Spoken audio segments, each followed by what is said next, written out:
गुप्त बातों का जानना। हमारा ज्ञान बहुत सीमित है। केवल सुनी देखी हुई और अनुभव में आई हुई बातों की ही जानकारी हमें होती है, परंतु संसार में और भी ऐसी अनेक जानने योग्य बातें मौजूद हैं जिन्हें स्थूल इंद्रियों की सहायता से नहीं जाना जा सकता। विश्व में बहुत सारा ज्ञान छिपा पड़ा है। जिनमें सामर्थ्य है वे उसे अनायास ही जान लेते हैं और लाभ उठाते हैं। सभी ज्योतिषी, भविष्यवक्ता, मुक्त प्रश्न बताने वाले, मन की बात जानने वाले और भूत भविष्य की जानकारी रखने वाले झूठे या दम्भी होते हों, सो बात नहीं है। इनमें से कितनों ही में बड़ी विलक्षण सामर्थ्य होती है और वे अपने ज्ञान से बड़ा आश्चर्य उत्पन्न कर देते हैं।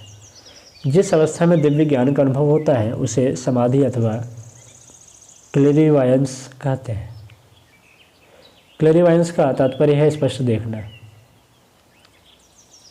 धुंधली इंद्रियां जिस बात को नहीं देख पाती, उन्हें जानने योग्य सूक्ष्म इंद्रियों को यदि जागृत कर लिया जाए तो यह अवस्था प्राप्त हो सकती है।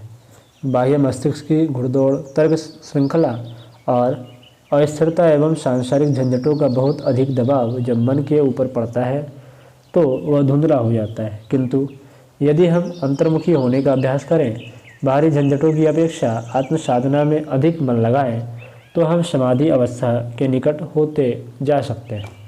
योग की वह समाधि जिसमें रक्त का संचालन और श्वास प्रश्वास क्रिया बंद हो जाने पर भी मनुष्य जीवित रहता है, यहाँ उस अवस्था का उल्लेख नहीं किया जा रहा है, क्योंकि वह बहुत ही ऊंची चीज़ है और साधना में पारंगत साधकों को छोड़कर साधारण लोगों के लिए संभव नहीं है।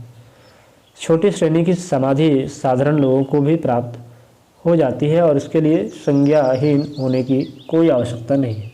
हठ योग की पुस्तकों में समाधि की 7 कक्षाएं बताई गई हैं। उनकी कुछ आरंभिक कक्षाएं थोड़ा सा अभ्यास करने पर कई साधकों को प्राप्त हो जाती है। कितने ही उदाहरण ऐसे देखे जाते हैं जिनमें अशिक्षित, असभ्य और अज्ञानी मनुष्यों में यह सामर्थ्य जागृत होती है और वे गुप्त बातों को आश्चर्यजनक रीति से बताते हैं। मानवीय विद्युत तेज, ऑरा, विचार कंपनों का प्रवाह, अन्य मनुष्य के मन का अनुभव, छिपी हुई वस्तुओं का ज्ञान, किसी वस्तु की पूर्व परंपरा, भावी घटनाओं का पूर्वाभास आदि का अनुभव, यह उसी मनुष्य को प्रकट होगा जिसे पूर्व संस्कारों के आधार पर अथवा आधुनिक अभ्यास के द्वारा समाधि की कुछ स्थिति प्राप्त होती होगी। यह स्थिति जितनी धुंधली होगी उतने ही अस्पष्ट अनुभव आएंगे और जितनी साफ होती जाएगी उतना ही स्वच्छ ज्ञान होगा। यह योग्यता मनुष्य को स्वभावतः प्राप्त है, उसको कहीं बाहर से प्राप्त नहीं करनी है, केवल उसके ऊपर जमे हुए मैल को हटाना है। इसलिए क्लेरिवायंस के लिए किसी कठिन अभ्यास की जरूरत नहीं है। अंतर्मुखी होना, आत्मचिंतन में समय लगाना, ईश्वर आराधन, पूजा पाठ, जप तप करना, इनमें से अपने विश्वास के आधार पर जो कुछ भी अभ्यास सच्चे हृदय से और निष्ठापूर्वक किया जाए वही इस मार्ग को खोलने में सहायक हो सकता है। चित्त की स्थिरता और हृदय की पवित्रता, ये 2 गुण इस दिशा में बहुत ही उत्तम सिद्ध होते हैं। दुर्गुणी और दुष्ट प्रकृति के लोग त्रिकाल में भी इस अवस्था को प्राप्त नहीं कर सकते। कुछ हठ योगी इसलिए गांजा, भांग, चरस, शराब आदि पीते हैं कि उनकी बाह्य चेतना नियंत्रित हो जाए और समाधि का आनंद आने लगे, किंतु भ्रम में उलझे रहने के अतिरिक्त उन्हें कुछ वास्तविक लाभ नहीं होता। बाह्य चेतना निद्रित कर लेना तब तक व्यर्थ है जब तक कि आंतरिक चेतना जागृत ना हो। नशीली चीज़ों से आंतरिक तत्वों का जागृत होना तो दूर रहा, उल्टे वे जड़ता को प्राप्त हो जाते हैं। इसलिए साधकों को इस दृष्टि से मादक द्रव्यों का सेवन कदापि नहीं करना चाहिए। बाह्य चेतना को निद्रित करने का अच्छा मार्ग चित्त की एकाग्रता और आंतरिक शांति की ही हो सकती है। इसी के द्वारा सूक्ष्म इंद्रियों का जागरण संभव है।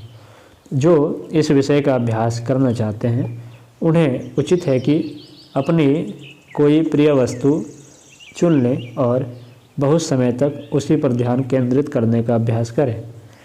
जैसे आपको अपनी हीरे की अंगूठी प्रिय है तो उसे सामने रखकर मन उस पर जमाइए और उसी के संबंध में चिंतन कीजिए।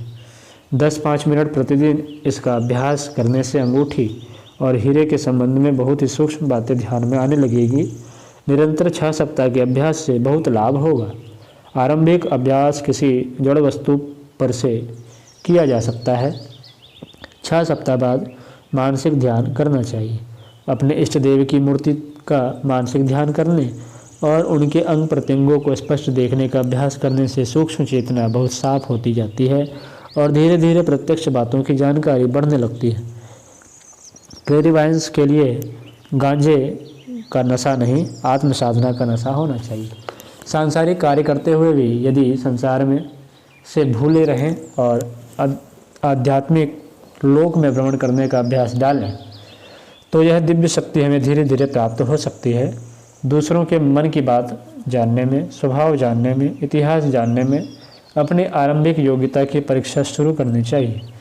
पहले यदि इस 1/4 बातें ठीक निकले तो हताश नहीं, प्रसन्न होना चाहिए। जैसे जैसे अभ्यास बढ़ता जाएगा, 1/3, आधी, पौना बातें ठीक आने लगेंगी। एक दिन ऐसी अवस्था भी प्राप्त हो सकती है जब विश्व की कोई बात गुप्त न रहेगी और प्रत्यक्ष पदार्थों की अनुभांति गुप्त पदार्थ स्पष्ट दिखाई देने लगेंगे।